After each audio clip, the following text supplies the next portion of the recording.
Hey guys, in this video we're going to talk about the first US state officially banning TikTok, Billie Eilish getting dumped by Jesse Rutherford, and Jimmy Fallon refusing to pay his staff. First up, the governor of Montana has signed a bill banning TikTok in the state. Greg Gianforte took to Twitter to announce the decision. He said he did it to protect Montana's personal and private data from the Chinese Communist Party. This officially makes Montana the first state to ban TikTok. The bill will take effect in January and it will prohibit the app from operating within state lines, and violators will face fines of up to $10,000 per day. This also goes for any app store that is found hosting it. In a statement on CNN, TikTok said that it would push back to defend the rights of users in Montana. They wrote, "Governor Gianforte has signed a bill that infringes on the First Amendment rights of the people of Montana by unlawfully banning TikTok, a platform that empowers hundreds of thousands of people across the state. We want to reassure Montanans that they can continue using TikTok to express themselves, to earn a living, and to find a community as we continue working to defend the rights of our users inside and outside of Montana." NetChoice also pushed back on the bill, calling it unconstitutional. They released a statement saying the government may not block our ability to access constitutionally protected free speech, whether it is in a newspaper, on a website, or via an app. In implementing this law, Montana ignored the US Constitution, due process, and free speech by denying access to a website and apps their citizens want to use. Of course, not everyone was taking the news that seriously. Some people on Twitter have joked that Montana is an irrelevant state and made jokes about the small number of people who will be affected. Others suggested that the bill won't have a massive impact on those looking to stay on the app. One person wrote, "If they ban TikTok, they just move to another app like YouTube Shorts, which was already second to TikTok. This law comes as TikTok faces growing criticism for its ties to China. The app is owned by China-based company called ByteDance. Many US officials have expressed the fears that the Chinese government could potentially access US data for spying purposes, although so far there is no evidence that they have ever done so through that app." About a month ago, the CEO Xiaozi Chu pleaded with the US government at a congressional hearing. He faced 4.5 hours of questioning from Congress, most of which received a whole lot of criticism. Many people found it difficult to watch the stubborn, never-ending line of questioning. When clips of the hearing went viral, it made the lawmakers look like a laughingstock, because they were just so clearly out of their depth and lacked a very basic understanding of how the technology works. At one point, US Representative Richard Hudson said, "Mr. Chu, does TikTok access the home Wi-Fi network?" The CEO then looked a little confused and said, "Only if the user turns on the Wi-Fi. I'm sorry, I may not understand the question." In response, Hudson said, "So I have the TikTok app on my phone, and my phone is on my home Wi-Fi network. Does TikTok access that network?" Mr. Chu then explained that it would have to access that network in order to connect to the internet, which is obvious to everyone watching the hearing. In fact, that particular line of questioning sparked a wave of jokes on Twitter, and it seemed like everyone was confused at how someone so technologically illiterate can be on a committee like this. The committee chair Kathy Morris Rogers said, "We do not trust TikTok will ever embrace American values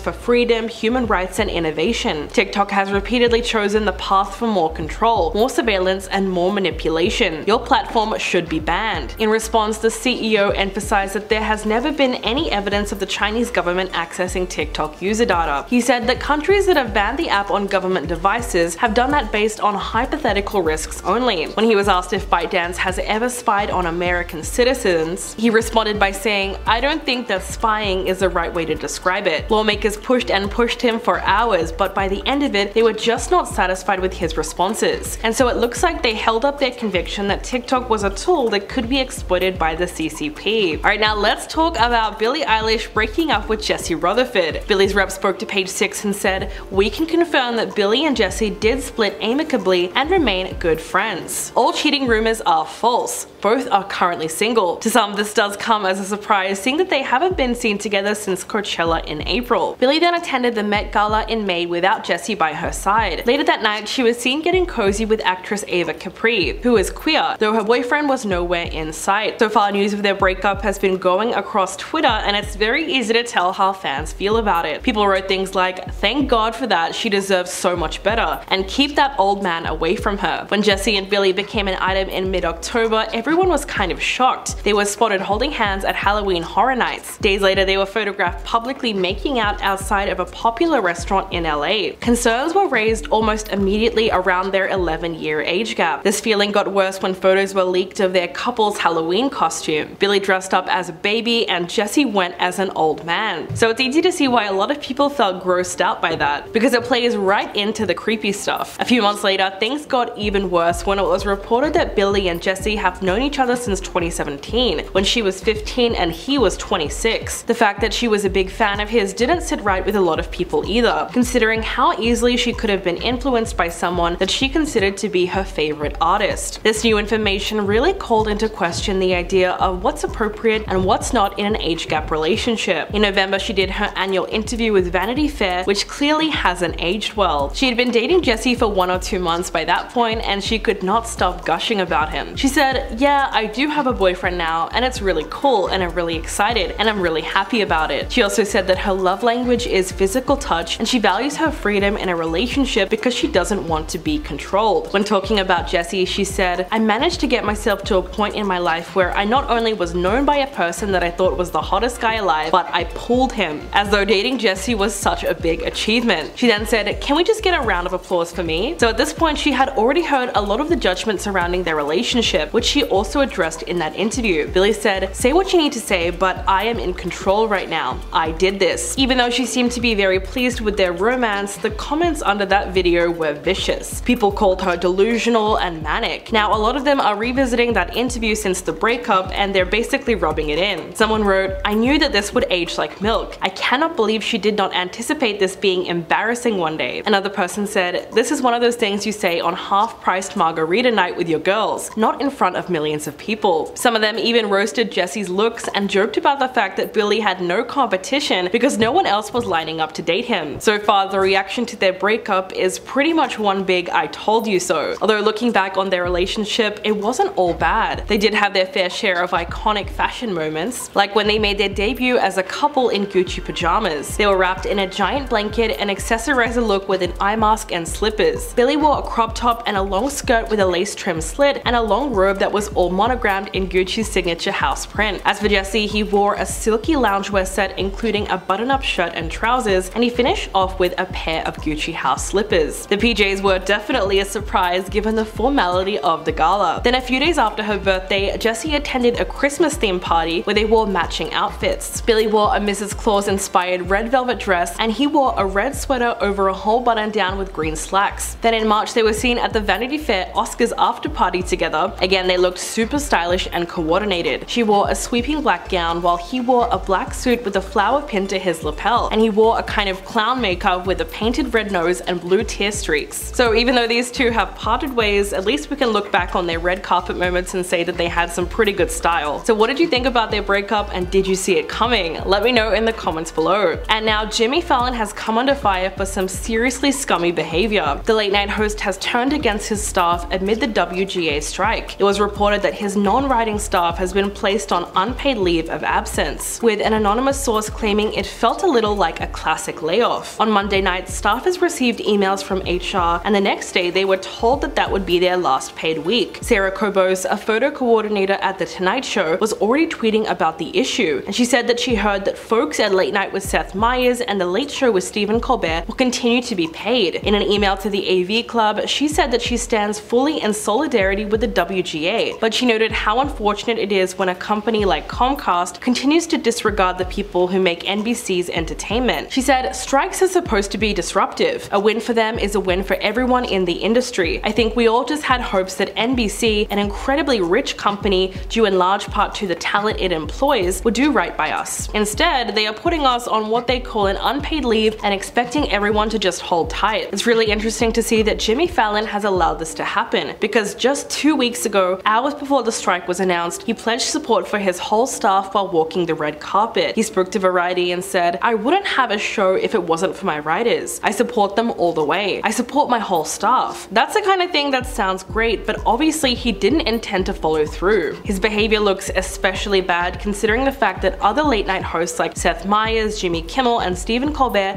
are keeping the paychecks coming. But now that everyone knows how he's treating his staff, Jimmy is getting called out on a massive scale, literally on every single social media platform, even one of the newest ones called Blue Sky, which is said to be similar to Twitter. He made a post announcing that he was going to be joining, and people wasted no time attacking him online and calling for others to do the same. One viral post said, "If you have a Blue Sky account, we are bullying Jimmy Fallon." Blue Sky users then all started piling on him, imploring him to do right by his staff in the way that other late night hosts are. But the good thing is that the WGA has no shortage of celebrity support. Seth MacFarlane has reportedly exited Family Guy and American Dad until a deal can be secured. He's the creator of both shows, so he holds a whole lot of power over the production company. Last week, he told 20th Television that he will no longer work on either series until the strike ends. His absence probably won't cause too much of a disruption because Family Guy has just concluded its 21st season on May the 7th, and American Dad is already midway through its 20th season. But Seth is still showing his support in the best way possible. Apparently, he was even seen on the picket lines last week, so everyone knows where he stands. In Hollywood, film and TV productions have slowed to a halt as the strike approaches the end of its third week. Writers say that they have suffered financially during the streaming TV boom, partly because shows are having shorter seasons and they are receiving smaller residuals. This transition has cut their pay and forced them to work more for less money. While the budget for TV series has soared over the past decade, the pay for writers and producers has actually fallen. So for now, the two sides remain miles apart after they failed to reach a deal, and at the moment there is no clear path to restart negotiations. The WGA says that studios refuse to accept that structural change is needed to stop the dismantling of weekly employment, and in response the studios say that you can't roll the clock back to a different era of television. So what do you guys think is going to happen with the strike? Please let me know in the comments below, and I'll catch you in the next video.